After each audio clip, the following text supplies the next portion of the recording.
Picture a stainless steel wedge glinting under fluorescent lights, a machine that looked like it was beamed in from another decade, yet rolled onto American roads in 1981, the DeLorean DMC-12. It wasn't just another sports car. It was a bold gamble wrapped in brushed metal, a vehicle that promised buyers not just speed or style, but a sense that they were driving tomorrow. With gullwing doors rising like the wings of some futuristic bird, the DMC-12 became a sight people could never quite forget, even if its real-world performance left much to be debated. This was no ordinary product launch. It was the culmination of John DeLorean's attempt to rewrite the rules of automotive culture, to carve out space for a car that would stand apart from Detroit's chrome traditions. But what makes the story magnetic isn't just its sleek silhouette or its infamous place in business history. It's the way a car that failed in the showroom became immortal in film and memory. Few vehicles have ever carried such contradictions. Glamorous yet flawed, aspirational yet impractical, forgotten by many drivers yet unforgettable to millions of fans. How did a car that never sold in big numbers manage to bend time itself and leap into pop culture eternity? That is the mystery, the tension, and the payoff that makes the DeLorean DMC-12 worth revisiting today.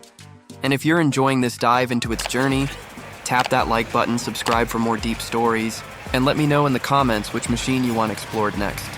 When we talk about the DeLorean DMC-12 in 1981, we're not just talking about a car. We're talking about an event. A moment where ambition and audacity collided with reality. The stainless steel panels, the gullwing doors, the radical vision of its founder, this machine was designed to be unlike anything on the market. It landed in showrooms like a spaceship, but the story of how it came to be is just as compelling as the story of what it became. Micro-story. The origin traces back to John Z. DeLorean himself, a Detroit superstar who had climbed the ladder inside an established American automaker and decided he was destined for more. Leaving behind security, he built his own company on a dream of independence and innovation. Investors poured in money, the British government courted his factory with subsidies, and buzz swirled about the stainless steel wonder about to hit the roads. The vision wasn't just to make another car, it was to create a movement. Context Digest. The late 1970s automotive landscape was complicated. Gas shortages, emissions regulations, and consumer frustrations with quality meant customers were open to something fresh. Into this climate, the DMC-12 was announced, promising new materials, a design penned by Italdesign's Giorgetto Giugiaro, and a driving experience tailored for a new generation. It wasn't just another sports car. It was pitched as the antidote to a tired industry. Micro-story. The construction of the Dunmurry factory in Northern Ireland carried stakes beyond cars. It was meant to revive local employment in a region torn by political unrest, creating jobs and injecting hope into a divided community. For the workers, assembling the DMC-12 wasn't only about paychecks, it felt like building a symbol of progress. But the pressures of labor strife, rushed deadlines, and inexperienced hands meant the cars rolling off the line weren't always polished. The very location chosen to give the car an advantage also seeded problems that would later haunt the brand. Reflection bridge. The dream was bold, but the cracks in execution were already showing. Micro-story. When the DMC-12 finally reached customers, its futuristic look carried weight. But under the hood sat a modest PRV V6 engine shared with European sedans. Drivers expecting Ferrari-like acceleration were underwhelmed. Reviews described the car as sluggish compared to its sleek promise, and that contrast between appearance and performance fueled disappointment. Yet in another sense, the mismatch added to its mystique, a car that looked like the future but drove like the present. That irony would become part of its long-lasting identity. Context Digest, a price mattered too. The DMC-12 entered the market with a sticker cost significantly higher than many buyers expected, pushing it into competition with rivals that could deliver more power or prestige. John DeLorean had envisioned it as an accessible halo car, but inflation, production costs, and the stainless steel panels themselves made affordability impossible. It was a luxury toy, not a mass-market solution, and that cut into sales momentum from the start. Micro-story. Inside the company, pressures mounted. Delays, warranty issues, and financial shortfalls created a cycle of desperation.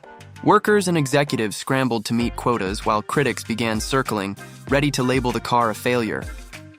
John DeLorean's charisma carried the story for a time, but charisma doesn't balance the books. As the press began to sense blood, Headlines shifted from fascination with the gullwing marvel to suspicion of whether the venture could survive another year. The myth was being written even as the company collapsed. Reflection bridge. It's here that the DMC-12 story turns from business case to cultural phenomenon. Context digest.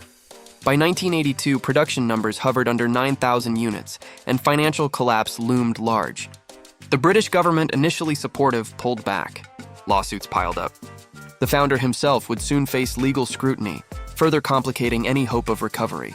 For most products, this would have been the end of the line, a failed experiment remembered only by collectors and historians. But the DeLorean DMC-12 was never just another product. Its stainless steel body and futuristic shape were too visually unique to vanish quietly. And it was right at this moment, as the company faltered, that Hollywood took notice. That turn from commercial failure to cinematic immortality sets the stage for the next phase of the DeLorean DMC-12 story, where pop culture breathed new life into stainless steel.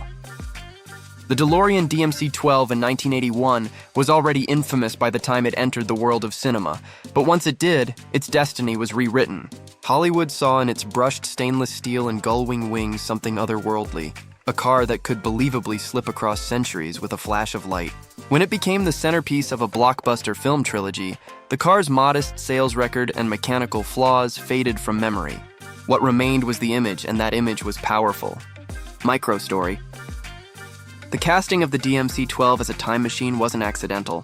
Filmmakers had initially considered other vehicles, but none had the alien quality needed to convince audiences of temporal travel. The gullwing doors weren't just doors. They looked like portals. The stainless steel wasn't just a finish. It looked like armor. And the fact that the car had already been a commercial curiosity meant it came with no baggage of familiarity. Audiences didn't associate it with real-world commutes. They saw it as a vessel for imagination. Context digest. Once the first film exploded into success in 1985, the DMC-12 instantly transformed from an artifact of failure into a pop icon. Kids plastered posters of it on their walls. Toy companies rushed replicas to shelves. Magazines wrote retrospectives on a car that just a few years earlier had been dismissed as slow and overpriced. Suddenly, owning one wasn't about horsepower or resale value. It was about owning a piece of cinematic history. The irony was complete. The car that couldn't sell itself now sold a fantasy to millions. Microstory. Owners who still had their DeLoreans discovered they possessed something rarer than they realized. Prices in the used market stabilized. Clubs formed, where enthusiasts gathered not to brag about quarter-mile times, but to celebrate movie trivia and the unique experience of driving something that turned heads everywhere it went. Some owners leaned into the Hollywood connection, customizing their cars to resemble the time machine, while others took pride in keeping them stock, showing off the pure, stainless form that inspired it all. Either way, they were united by a cult identity. Reflection bridge. The vehicle had escaped the gravity of sales numbers and entered orbit as a cultural symbol. Microstory. Behind the curtain, however, reality still intruded. Replacement parts were scarce, and the limited production run meant servicing a DMC-12 required creativity and patience. Small businesses emerged to support the demand, sourcing leftover inventory or fabricating new components. These cottage industries kept the cars alive, and in doing so, they preserved the physical legacy of a model that might otherwise have rusted away in obscurity. Though, of course, the stainless steel body meant rust was never the main concern. Context digest. This cultural second life also insulated the car from the fate that met many failed experiments. Rivals that fizzled out in the 1980s vanished completely from the public imagination, their names forgotten. The DMC-12, though, lived on in reruns, VHS tapes, and later DVDs, streaming, and nostalgia conventions. With every rewatch, new generations discovered it. For them, it wasn't about Northern Ireland factories or bankruptcies. It was about adventure, invention, and the fantasy of flight through time. Microstory. As the years rolled on, the car began appearing at conventions, parades, and even weddings, where fans paid to arrive in what they saw not as an obsolete 1980s curiosity, but as the very embodiment of cinematic magic. Some drivers confessed that people didn't just point at their cars, they shouted quotes, laughed, and reminisced. The DMC-12 wasn't just transporting passengers anymore, it was transporting people back into memory itself. Reflection bridge. With myth cemented, The only question left was what kind of legacy could sustain such a contradiction. From here, the journey of the DeLorean DMC-12 moves into its lasting impact, where a flawed machine became a blueprint for how culture, nostalgia, and persistence can keep even the rarest cars alive. The DeLorean DMC-12 in 1981 was never meant to have a legacy measured in decades, but today it stands as one of the most instantly recognizable cars on Earth. What began as a commercial disappointment has transformed into a phenomenon that continues to inspire builders, collectors, and dreamers. This final stretch of its story reveals how it not only survived, but thrived in ways its creator could never have predicted. Microstory. After the film cemented its fame, collectors began treating the DMC-12 less like a failed product and more like a relic of pop culture history. Values crept upward, and specialized shops emerged in the United States to maintain and restore these machines. Owners were no longer just car enthusiasts.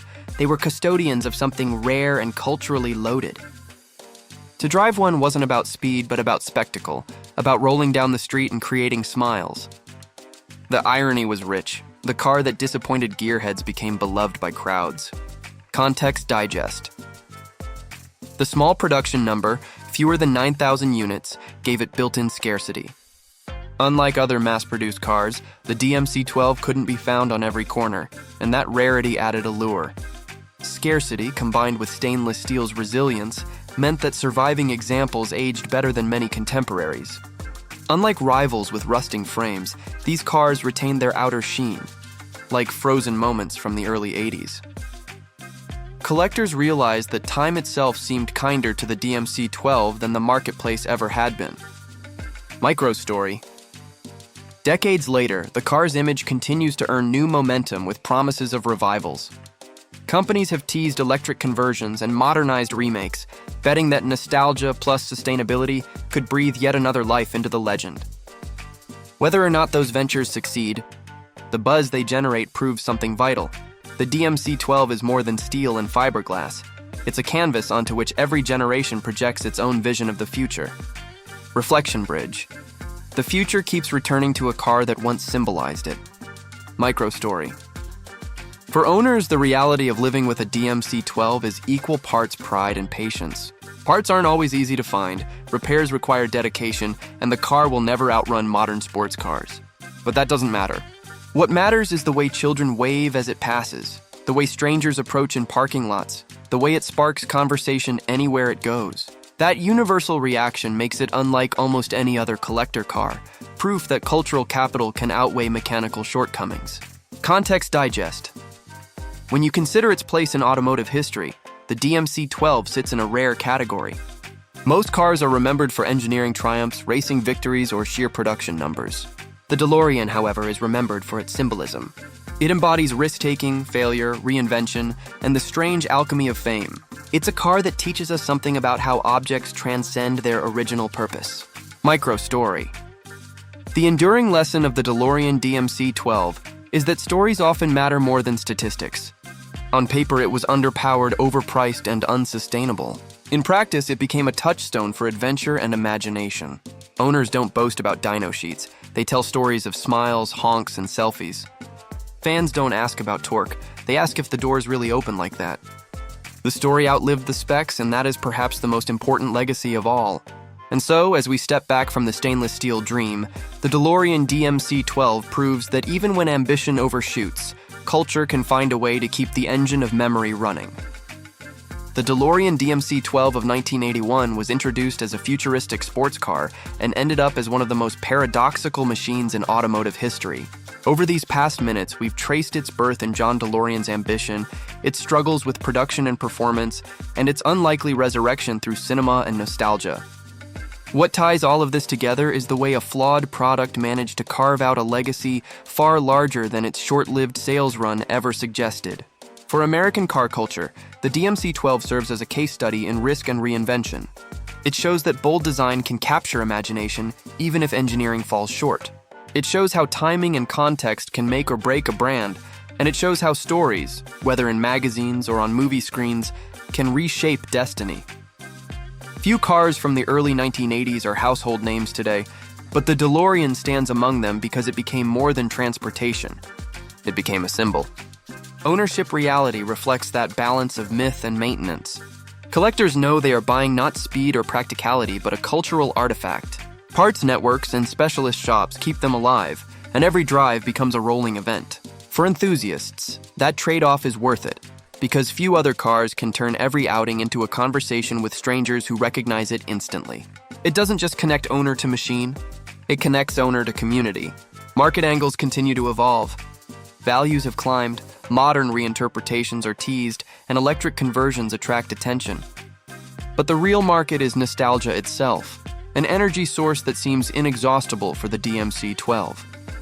Each new generation discovers it not by leafing through production figures, but by watching the films, hearing the stories and feeling the aura of those gullwing doors lifting skyward.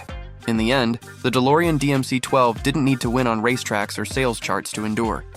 Its brushed stainless skin and cinematic immortality gave it something rarer, the ability to live outside time. And that may be the most fitting destiny for a car forever associated with bending the rules of time itself.